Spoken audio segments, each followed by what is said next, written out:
afternoon, everyone, and for some, good morning. This is Tracy Williams, Training Coordinator with the NIDA Clinical Coordinating Center. Welcome to our seminar series. Again, we will be discussing adaptive research with Dr. Jennifer Sharp-Potter and Dr. Katharina Weiss. Most of our questions will be fielded after the presentation. However, for those who would like to put a question into the Q&A, please use your dashboard and click on Q&A, and it will go into the queue. So meanwhile, I will go ahead and hand the discussion over to Dr. Jennifer Sharp-Potter. Hi, I'm Jennifer Potter. I am going to just let you know that I'm flying blind on this. I'm running the slides, but I'm not on the live meeting. We had a compatibility issue, so if anyone sends me a chat or a text, I won't. It's not that I'm not responding. It's just that I don't know to respond. I was asked to say a little bit about who I am. If there's folks who don't know me, and I'm sure many of you don't, I'm with the Texas node. I've been involved with the CTN since I guess 2002, first in New England, and then down here when I moved to the University of Texas Health Science Center at San Antonio, where I'm an associate professor in the Department of Psychiatry. Kat, do you want to introduce yourself? Hi, I'm Katharina Weiss. I'm Director of Research at CODA in Portland, Oregon. We're part of the Western States Node. I've been with the CTN since 2007, and I have an adjunct appointment at Oregon Health and Science University. That's it in a nutshell. Take it away, Jen. Okay. So Kat and I are going to be tossing this back and forth. And as we were preparing for this, we were very humbled by the subject matter and pleased and somewhat surprised that MS is entrusting us with it. So we wanted to give a couple caveats as we got through this. We're going to walk through adaptive research design and unpack it a little bit. We are not design experts, nor are we statisticians, and we leave that to people far more capable than we are. What we wanted to do in the approach we took in unpacking this is to share some of our experiences with this, but also our journey to understand this better. And what we hope is that by the end of the conversation that we do, we'll be able to have some good conversation and back and forth about where we think this might fit in with the CTN. Because we are competent to explain this, but we also want to acknowledge some resources that if someone was ready for a deep dive, this has been a topic that the CTN has been engaged in discussing for quite some time, and there are a number of investigators. I'll just give you one example, Madhukar Trivedi, who has been involved in trials related to adaptive research design, and there were some workshops. So for those of you with live link access, rather than point you to a specific place, I'm just going to tell you how to get to it, is to go into LiveLink and search on adaptive treatment strategies, and you will come up with some very nice presentation slide decks that sort of provide a history of and resource information about the different ways that we've discussed it, as well as some of the specific approaches that we're going to be mentioning today. We also sent out through MS some supplementary material, and what we tried to do with those was pick a few that we thought really helped to elaborate this and not get you completely in the weeds and confused as guidance documents for you. So this is really, I think, for those of us interested in adaptive research designs, a jumping off point from which to pursue other information.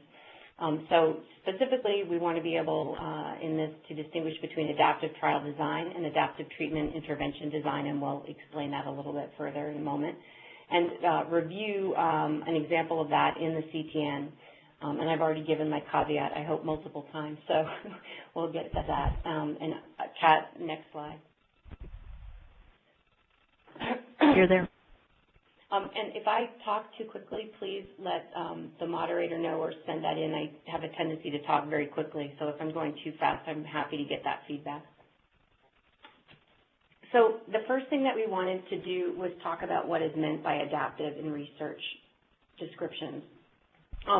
It's a word that gets thrown around a lot, and in fact, when I was involved in the CTN 30, which had an adaptive approach, and what we were actually doing was a subject of some debate because of this issue. The word is used a lot in clinical research, and so we wanted to, at first point, give you these two definitions, and then we'll go on and talk about them a little bit more.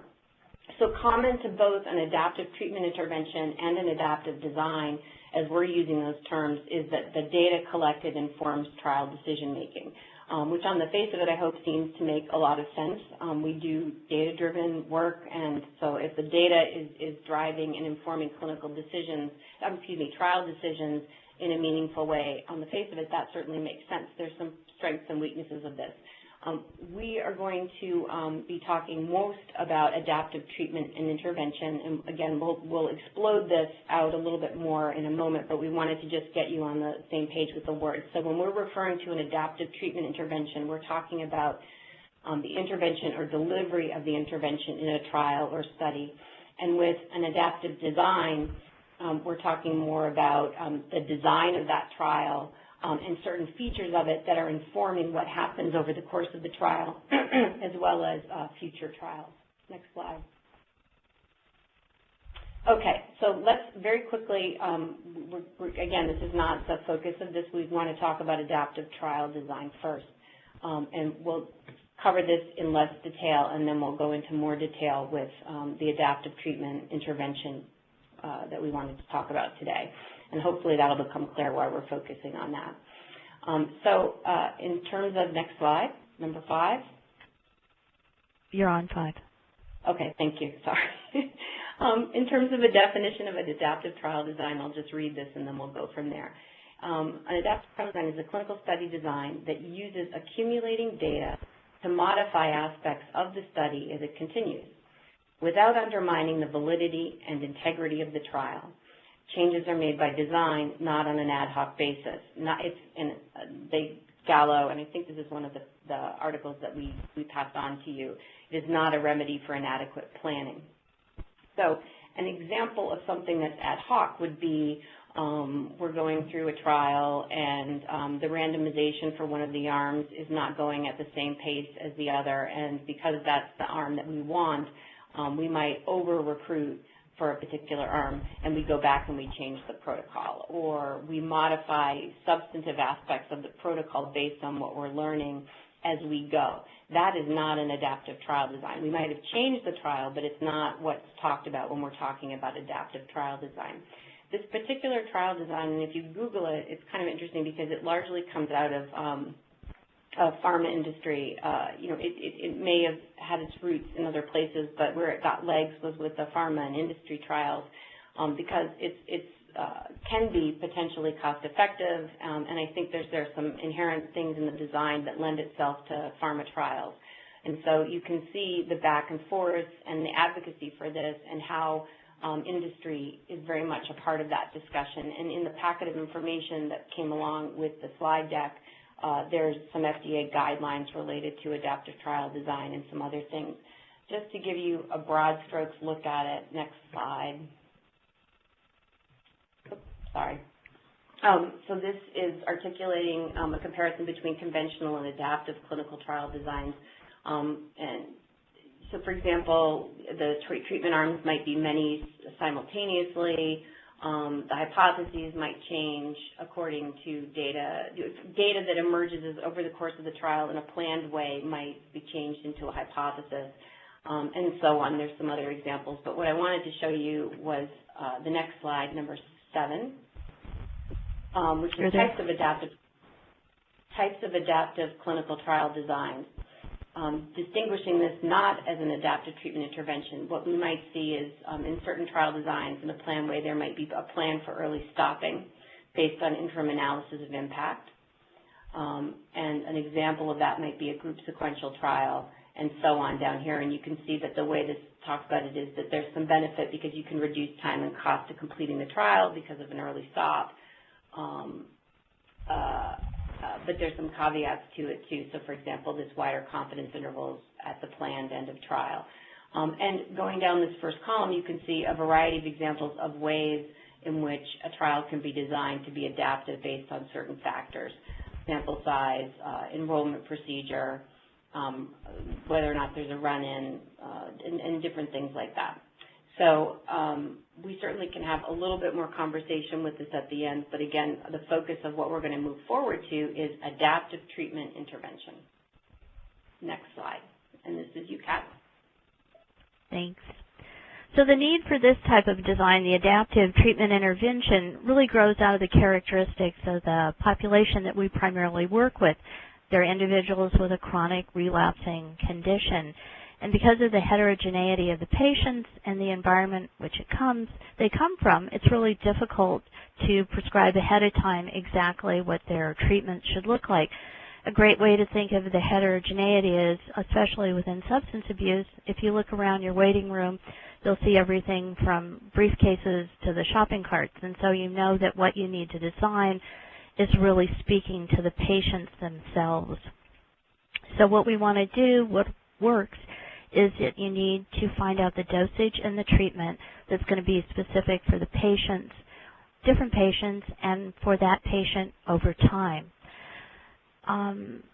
One of the questions that will come up is, how is this different from clinical judgment? And we're going to refer to this a couple of times, but in adaptive treatments, the decision rules are explicit and operationalized. So going into this, we've planned what we're going to be looking at.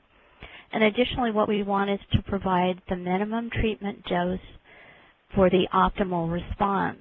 We don't want to put undue risks and burdens on the participant by over-prescribing to them. In this situation, more is not necessarily better. I'm going to bow right now to Dr. Susan Murphy, who is really the person who has started adaptive treatment interventions. She's done a lot of work within NIDA and within NIH, and she was just awarded in September the MacArthur Genius Award for her work in this area. So her SMART design, the sequential multiple assignment randomized trial, we will try and do her justice along the way. So what really, now how Jennifer did it, her definition, this is going to be the definition of what we mean by adaptive treatment and adaptive interventions. And so it's a sequence of individually, and here we're getting back to the importance of paying attention to the individual, tailored decisions that specify whether, how, and or when to alter the intensity, type, dosage, or delivery of treatment at critical decision points in the course of the care. Jennifer, for you, we are on slide 12 now. Thank you. The emphasis here in adaptive treatments is always going to be taking into account the element of time, what are the treatment responses that that individual patient is having, potential side effects that they might be having, and the patient's preferences. This next slide is examples of adaptive treatment designs that are used for substance abuse treatment. Some of them are SMART designs, and what they really are is an opportunity for you, if you're interested in getting more background on this, to go and also to look at some of these trials. And I think most of you will recognize a lot of the names on these. So now to put a face on what we're doing, this is slide 14. This is our tried and true old friend, the traditional randomized trial, and those of you in the CTN are probably very familiar with this. We recruit, we do baseline assessments, we randomize, put them in different groups, and we follow these people to the end. And really, along the way, many of you have probably had the experience where you're going, God, if we could just have changed this. This person really just needed this slight intervention change. So here's our new best friend, the adaptive randomized treatment design, where we do take into account the concept of time and the patient's needs and responses along the way. So you can see in one of the arms, for people who are compliant with treatment or not compliant, we can re-randomize them to a treatment, and we can try reducing or increasing. This could be contingency management, it could be a medication dose, but what we're doing is taking into account time and patient responses and perhaps the patient's changing response over the course of it, because you'll have a cohort effect going on within this, where as they're in this trial longer, they will be changing. So this is a real-world concrete example of adaptive treatment. I really liked it. This grew out of some work by a methadone clinic in Maryland, and they had concerns in the clinic, as many methadone treatment providers find the UA results were not what they wanted, and people were not attending the groups as frequently as they should. I hope this is clearer on your screens, because this is not easy to read on mine, and I apologize. But part of the effectiveness within methadone treatment is the need to make sure you attend your counseling sessions. As they will say, missed counseling is equal to a less therapeutic effectiveness of the methadone. So here's where they did the adaptions. They took everyone in. This is kind of like a screening. They admitted them, they stabilized them, and then they put them into a general standard of care. Now, if that person did well in that, they had the option then of being moved into even a step down. Here we're seeing, is there a lower dose that's going to get you what you want in terms of UA results and seeking jobs and becoming less dependent and less of an outside user. However, the adaptive part is also, if you aren't doing well at step one, you will be moved, and again, it's explicit and operationalized, into a step two situation, which has more counseling, because again, counseling is part of treatment effectiveness. If you still are not doing well, you'll get stepped up to more counseling. And finally, and you can move back and forth between these. They had a very fluid flow. Finally, in the final step, they started a 30-day taper. However, it was completely reversible at any point if you became compliant. And they also designed a rapid readmission. So within 24 hours of being tapered, you could then come back in and restart. So this gets kind of into some of the question earlier about clinical judgment. Well, I could have known how to do this anyway. Well, the clinical results were not finding they compared treatment as usual or clinical results with this adaptive treatment program, and they found, you might think that they had less retention, and actually they had comparable retention to treatment as usual or clinical judgment. But what they did have was over a twofold increased attendance in groups. They had lower positive urines for opioids. So it's an example of where the adaptive treatment worked to improve the desired outcomes. UAs were less positive for substances, and people were attending groups. So now we're going to do an example within the CTN, and it's one that Jennifer worked on. And Jennifer, do you want to start on 17 or on 18? Sure. So we can 17? start on 17. Yeah, that's fine. Okay. So what we wanted to do with this is kind of walk you through an exercise, and I won't belabor CTN 30. If there's, again, I can't see who's on, but if there's anyone who's been at our repeated presentations of CTN 30, it won't be that.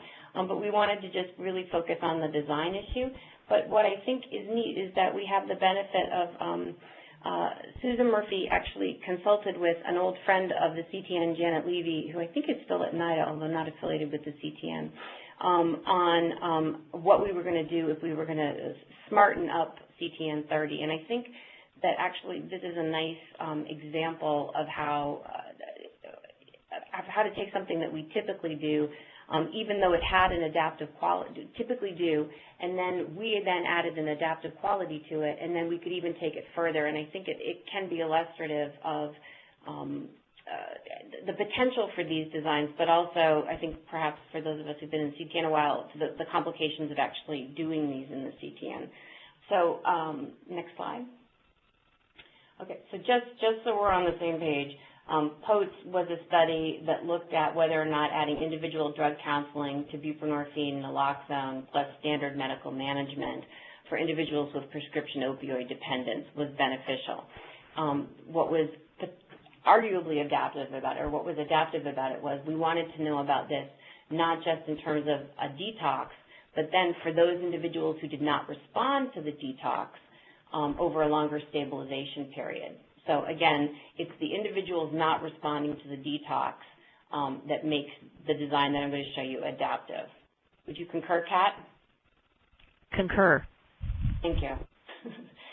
Okay, so we'll go to slide 19, and if I had a pointer, I would be pointing, so Kat, to the best of your ability, if you could start by just sort of guiding us across this from left to right. In this particular study, what we did was we had a cohort of people, just for my own keeping track of it, we had 653 people that we randomized, and we randomized them to either buprenorphine naloxone with standard medical management or enhanced medical management that included the individual drug counseling. So that's our question. So if you just looked at the first half of this, up until the second randomization, this would look pretty much like a typical two-arm trial where we're going to compare two different approaches, and then we're going to look at treatment response. And in this case, it's simplified, but it's success versus failure. And we would make a decision on whether or not adding individual counseling to an initial treatment phase that was a 1-month buprenorphine naloxone stabilization period followed by taper, and over time was useful. Okay, so now look at the second half of this. And again, what you'll see is it's, again, a two-arm trial, essentially. We've got a randomization with standard medical management or an enhanced medical management. And only this time the difference is that we're doing the buprenorphine over 3 months. What makes it, and then we're following them up, okay? So essentially we have, if you split it, 2 trials. But in combining them, what we did was we took the folks, and if you look back on the left-hand side at that failure box, boy, this is hard to do without pointing. I'm pointing at my own screen, where it says failure. What we did was we wanted to have this phase 1 where if people did not respond to our initial treatment study, those individuals were then re-randomized, and those were the sample of interest for the second phase of the study. So it was based on individual behavior that were pre-specified, that were based on pre-specified criteria related to substance use treatment response. Okay, so that's the study, and I'm happy, if I completely confused anyone, to take a moment to see if there are any questions about that or clarification, because what I want to do now is show you a different way to do the same study. Trial make sense? I think that means they'll open it up for questions, or if you want to send a question to Tracy, she'll see it. But. Thank you. We will now begin a question and answer session. If you have a question, please press star then 1 on your touch-tone phone. If you wish to be removed from the queue, please press the pound sign or hash key. If you are using a speakerphone, you may need to pick up your handset first before pressing the numbers. Once again, if you have any questions or any comments, please press star then 1 on your touch-tone phone. So that was a very formal way of saying if we have any questions, but if we don't, I'll just keep moving. We have no questions at this time. Okay, great, thank you. Okay, so now what I want to do is Susan Murphy actually started to work with Janet Levy, because Janet was worked with us on the initial phases of the trial design. And I want to show you the same POATS study, only this time it's a SMART design. And this is based on some work, the primary author on it was Alina Scott. But this is essentially POATS, smartified, smartened up. Okay, so if you think about it, we start with the same population of interest. We have patients with prescription opioid dependence as a diagnosis. Nothing is different about that compared to how we define that in CTN 30. And we would then randomize those individuals. And essentially the randomization, even though it's flipped here in slightly different graphics, is essentially the same. That first randomization is for individuals to go to a 4-week buprenorphine naloxone treatment, 2 weeks maintenance, 2 weeks stabilization, 2 weeks of taper, with or without individual drug counseling. So you can see there's individual drug counseling in one arm and medication management in the other arm. I will qualify this. This is because these folks were design people. This would essentially, both of these would include the medical management. They would essentially have to for the buprenorphine, but it's basically with or without individual drug counseling. Then we take these two arms, and we're on 20. Hopefully, Kat figured that out. We are there. Two arms, and we capture who's abstinent and who's not abstinent, or who's the treatment responder, non-responder, according to this definition, across those. So now we have 4 groups of people, essentially. So one of the things, and Kat, if you can now go up to the preceding slide 19, if you look at that success failure on the left-hand side, what we lost should be apparent. What we lost was I'm sorry, we're on slide 19. We're on 19. Yeah. Yep. What we lost in this design was some of the nuance and some of the detail. We didn't get an opportunity to characterize the people who did respond, albeit there were very few, who were our so-called successes. They were done with the trial, and we didn't know what happened to them. We also lost an opportunity on the right-hand side of this for the people that were the second randomization, those who failed phase 1, and because they failed phase 1, were offered the opportunity to be randomized into phase 2. Some of those people responded, and some of those people didn't. And so that's another opportunity to look at it. And their situation was different depending on what happened to them in phase 1. But we did not have in this particular design that level of detail to be able to look at that. And the SMART design really sort of leverages that. So now look at what happens. So essentially what happens is for the abstinent folks, we continue to offer them relapse prevention, again, modeling clinical care. We have some type of a relapse prevention package for them because they're abstinent, and we're going to just keep them focused on that. For the non-abstinent people, those who had individual drug counseling in the first randomization and those who didn't, they are then re-randomized. Only this time, they're re-randomized to 2 different types of treatment. They get buprenorphine naloxone in both circumstances, but one group gets the CBT, and the other gets the individual drug counseling. So if you're looking along this bottom piece of the pyramid, you're seeing that essentially what we can start to do is look at comparisons of CBT versus individual drug counseling for individuals who are non-abstinent. We have a group who did and did not receive individual drug counseling that is in relapse prevention, and then we follow that along. So what you've got is this opportunity to look at what came before and what comes after, and to understand treatment in context. And I think this is one of the things about SMART design that's most appealing.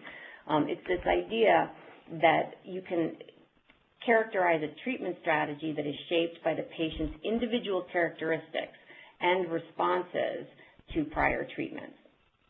Okay? So a couple other things that I wanted to point out with this is that what this allows you to do is it allows you to actually look at the same types of questions comparing treatments that you would in a normal design, but it also allows you to make comparisons between what came before and contextualize it. Okay? Kat, do you want to, I feel like I stumbled through that. Would you add anything to that? No, I think it just really speaks to time, cohort effects, individual patient types, and that you've operationalized and standardized it. All the characteristics of a SMART design. So this approach, it gives you that context that you can examine sequential treatments and then consider them in the presence of either preceding or subsequent treatments. So just to summarize this, and again, are you on 21? Yeah, I'm going to move to 21 now. Yep. Okay.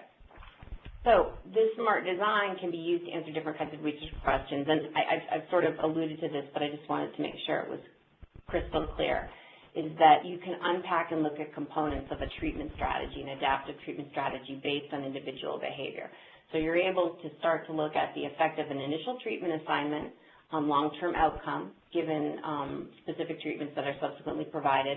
And then also, you're able to look, considering only patients who did not respond to the initial treatment, what's the best subsequent treatment. In this case, it was a psychosocial treatment in the context of a 12-week buprenorphine naloxone detoxification. So this design would be considered to meet that standard for a SMART design because it adds layers. and I hope that many of us would agree that the layers that are added, going up back to that slide 20, the layers and the questions that are added are actually pretty interesting. One of the things that we know about CTN 30 now is that because we have a long-term follow-up arm, we're looking at those individuals who were successful in phase 1. And it was a very small group of people, very small, unfortunately, who were responding to the detox. But if we look at them longer, if we look at how they're doing when we've done the follow-up study, which is beginning, over the course of 4 years, some of them are actually continuing to do very, very well. And that's something that we actually lost in the design because we weren't following those people concurrently with our other cohort. The other piece that we know about CTN 30 is, at least in the context of our study, the individual drug counseling that we offered did not seem to offer any benefit, particularly over and above what was offered in the medical management plus the buprenorphine naloxone. And one of the things when we were rolling out the information related to the outcomes was, well, what was your counseling? What other type of counseling might have been beneficial? Was it enough counseling? And a variety of questions like that. And if you look at this design, the individual drug counseling we offered was relatively modest. It was would not qualify as cognitive behavioral therapy. And I think we could agree that cognitive behavioral therapy might be a slightly more intensive intervention to offer, and certainly slightly different in focus, and it would have added some value, I think, to be able to look at that question. One of the things that comes with smart design is the issue of the statistics, and that's why we had that caveat at the beginning, is that there are new approaches to building sample size, to understanding how the power calculations, and a variety of other things related to the statistical design of a study that we're not going to get into. But there are methods to do that, and I think it's on one of the earlier slides when we first mentioned smart design. There's an actual link that you can pop into your browser, and it takes you to the methodology site. It's the quantitative methodology program, and you route through it through Michigan, but I believe it's in Pennsylvania. That you can go to and look at some of those things. But again, we felt like that was a little bit beyond the scope of this conversation. So again, just this final slide 22 is, if you step back, what you're able to do is answer questions about entire treatment strategies rather than just one treatment in a vacuum. And we know that our substance abusers come to us, as Kat was saying, to bring us full circle with the chronic nature of a substance use disorder, is that people don't just start treatment, you treat them, and then they go off, and we never see them again, and that's the only treatment they're ever going to receive. People arrive to us in the context of a treatment trajectory, if you will, and being able to understand and model those and provide some control to answer questions about that treatment strategy can be very, very useful and important. And that's that. Kat, you want to? Okay, so I'm going to talk a little. Pardon? I'm sorry. I just said unless you wanted to add anything. No, what I would like to do is do a really brief review, kind of highlights, recap, and then open it up for discussion, because this certainly generated a lot of discussion for Jennifer and I, Jennifer and me. So let's kind of go through. And one of the things we hope we were able to make clear in this, and Jen, I'm on 24, is that there is a difference between adaptive interventions and what we call adaptive clinical or experimental designs. Again, remember, the adaptive experimental designs usually come out of the pharmacology area, and we're looking at adaptive treatments. So I like this slide a lot. This is, again, Susan Murphy's idea, but these ideas are not necessarily related, and I think that just using the word adaptive causes confusion. So adaptive interventions are a type of intervention design. The experimental designs are really in the experimental world. Adaptive experimental is a form of an experimental design. Smart designs are not adaptive experimental designs. The SMART design does inform the development of adaptive interventions, and the example Jennifer did of POATS is really great because it shows how we did an adaptive intervention and how you could have done a SMART design for that. What they do share in common is that they both require more pre-planning than traditional designs. So you have more time has to be spent in the design phase. Jennifer touched on that there's a difference in terms of the statistical design that needs to be done, and also the approval process. Review boards and funding agencies are just starting to learn about the adaptive piece of this, so that you really have to go in and make a very strong case for why you need or why you believe the adaptive design is appropriate. And I think it is. I'm just saying that that is something, a piece of it you'll really need to take into account. Both of them are very nimble, though. They will get you the results you need more quickly than having to do multiple trials, and they do identify more optimal treatments and doses. But like Jennifer was saying, within the CTN, we do follow primarily using adaptive treatment designs.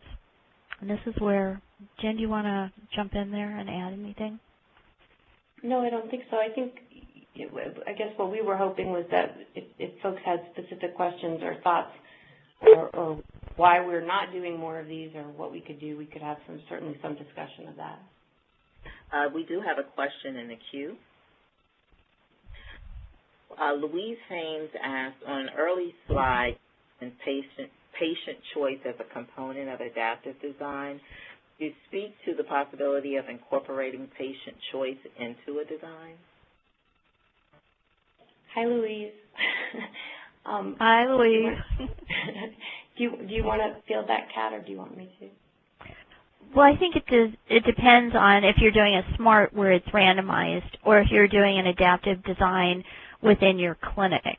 And like we were saying earlier, what you want to come up with eventually is the minimum therapeutic dose. And some things in terms of preferences are negotiable and some things aren't. It isn't negotiable that you don't want to go to your counseling sessions. So that may be your preference, but it's not an option. Whereas some preferences are negotiable. Do you want to dose in the morning or do you want to dose in the afternoon? So that's how we were using preferences. I could give another example. Does that get there? That's slightly different. I think an example would be patient preference for whether they want to continue sorry, I'm stumbling a little bit, but in Madhukar Reddy's study, the STAR-D trial, I believe, and I don't have this in front of me, one of the options that they had was at some point to continue in cognitive behavioral therapy or not to. And that would be an example of patient preference. And I think that that's an intriguing idea to what extent patients drive their treatment decision-making at certain points, certainly with caveats, and whether we could do that in the CTN, but that would be consistent with an adaptive treatment design.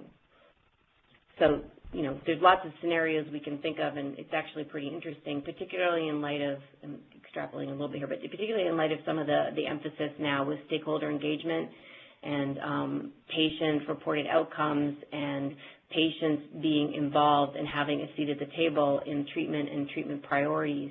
And certainly this type of design would really lend itself to answering questions like that. And an example of that is the PCORI, the Patient-Centered Outcome Research Institute, that's getting a lot of attention, and that would certainly be consistent with that spirit and consistent with that design approach. I don't know if that's what you were asking, Louise, but hopefully it was.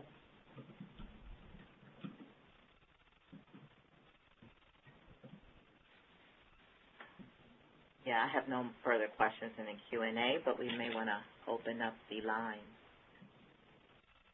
As a reminder, ladies and gentlemen, for any questions or comments, it's still *1 on your touch-tone phone. Okay, our first question is from John. Please go ahead.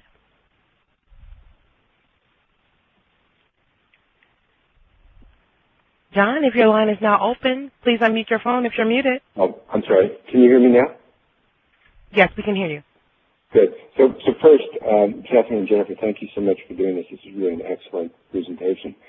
I wanted to address the SMART design a little bit because at the time that we put in the original concept for CTN 51, the comparison between buprenorphine and extended release naltrexone, we actually worked with Susan Murphy, and one of the concepts we put in was for smart design, which was with the exact same intention that you proposed, doing a similar type of smart design for the POATS study, which is to answer these kind of critical, burning clinical questions, which is, what do you do if treatment fails? What do you do if treatment succeeds?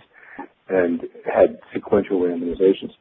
At the time that we put it in, the Research Development Committee liked the very simple two-arm study that we proposed, but didn't like the smart design because they thought that it was too complicated to be done in the CTN. We then went and proposed a smart rescue from a two-arm study. And when we presented that to the protocol review board had sort of the same thing. They said, it's just going to be too complicated. And the only real complication is just a re-randomization. It's not any different than doing any other kind of rescue.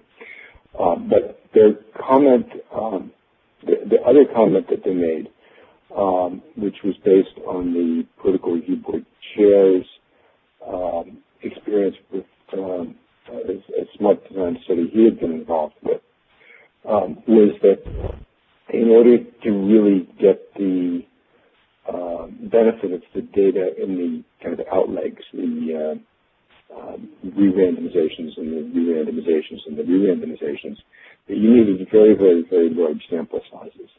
And as we talked through that with Susan, Susan's response was, well, you do if you want definitive data from the re-randomizations and re-randomizations, but you still get a signal and you get information that can be used otherwise. So that's just our experience with it in the CTN. The initial response was it's too complicated, and then the sort of subsequent response from the protocol review board was it's too complicated and it would require a much larger sample size than these kinds of CTN studies could manage. I think it is an approach that could be used with registry types of studies, where we would do that, but where the CTN would not so much be paying for the intervention, but allowing the intervention to be paid for by third-party payers. So that's my 2 cents. No, I'm so glad that you're. I'm so glad you're on, John, because I remember that history, and I guess I wonder, do you think it's only for registry trials in the CTN, or is there a way that we could, is the value of doing a design like this worth continuing to advocate for? In a scenario that it would be useful to do, if not the one that you would propose, because I thought it was a great idea.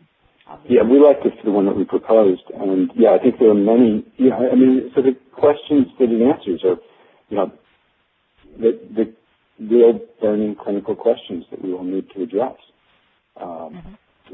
And so, but I'm not sure if CTN is paying for the interventions and paying for all of the treatment. I think that the sample size is required, and the duration of follow-up may wind up becoming prohibitive in terms of cost.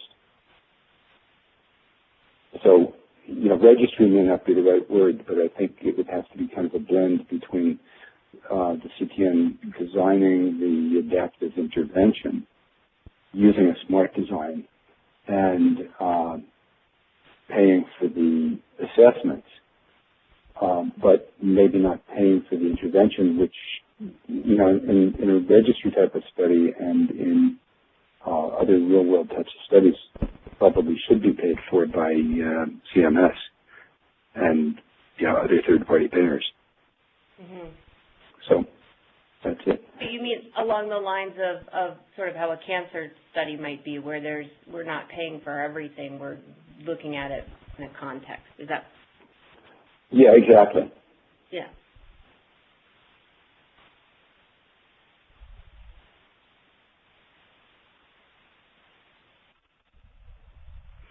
Thank you. We do have another question. Paul is online with a question. Please go ahead. Yes, hi, this is Paul Joaquin with NIDA. Yeah, thank you very much. Can you hear me? Hi, Paul. Yes, we can. Hi. Yes, thank you very much for a very nice presentation. The way I like to think about sort of a simple way of distinguishing between the two, and I'm glad you brought this up very, very upfront in the presentation, is basically that adaptive treatment interventions are at the participant level, and adaptive clinical trials adaptive designs are at the trial level. And I think we CTN should be doing more of both. I think adaptive treatment interventions make a lot of sense because they are closer in mimicking clinical practice. So it makes more sense that if a participant did not reach abstinence, then they go on to something else, a higher dose or whatever it is. So it really makes a lot of sense.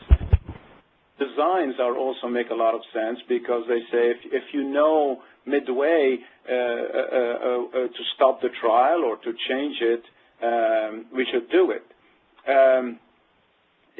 Both of them, and again, I congratulate you for bringing up the key point. Both of them require a lot of work up front.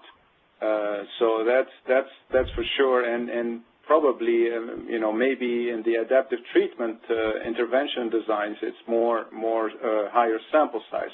The one point I did want to bring up is that the adaptive we are doing in the CTN very simple adaptive designs.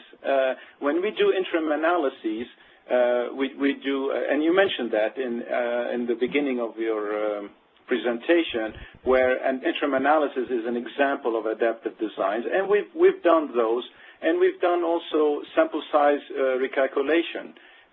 We basically look at what we call nuisance parameters, and we say, oh well, if we up front, when we designed the trial up front, we thought the variance was 10, but now that we halfway through the trial, the variance is much higher, then we need a higher sample size. And we've done those. And in a couple of examples, we've actually increased the sample size. So I guess to summarize, I think both approaches make a lot of sense. I think we, CTN, should be doing more of them. And we're doing a little bit of them, and we should be doing more of them. Thank you. Paul, I'm glad you brought up the interim analysis example because I had meant to loop back to that. I just thank you for bringing that up and flagging that because I think that was a piece that was missed to emphasize that enough. And once again, ladies and gentlemen, for any questions or comments, that is still *1 on your touch-tone phone.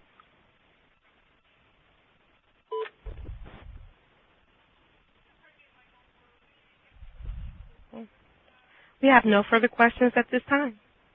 Well, Kat and Jen, thank you so much for this presentation. Did you have any closing remarks before we wrap this up? Thanks I don't. guys. Jennifer, do you? No. Thank you again. Like Paul and John mentioned, this was an important topic, and we're going to make this available to those who wanted to view it again or to view it at a later time on the CTN Dissemination Library.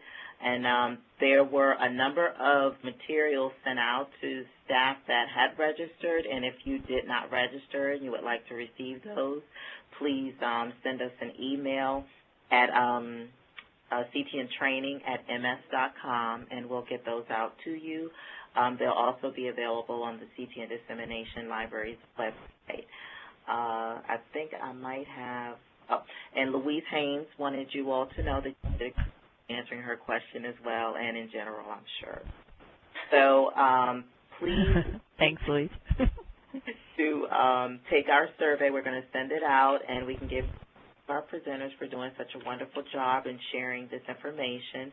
And we invite all to attend next month, Getting Multi-Site Trials Up and Running on Time, November 20th at 1 p.m. Eastern Time.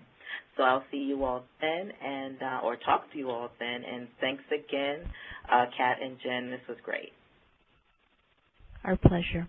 Thank you. That will end our presentation.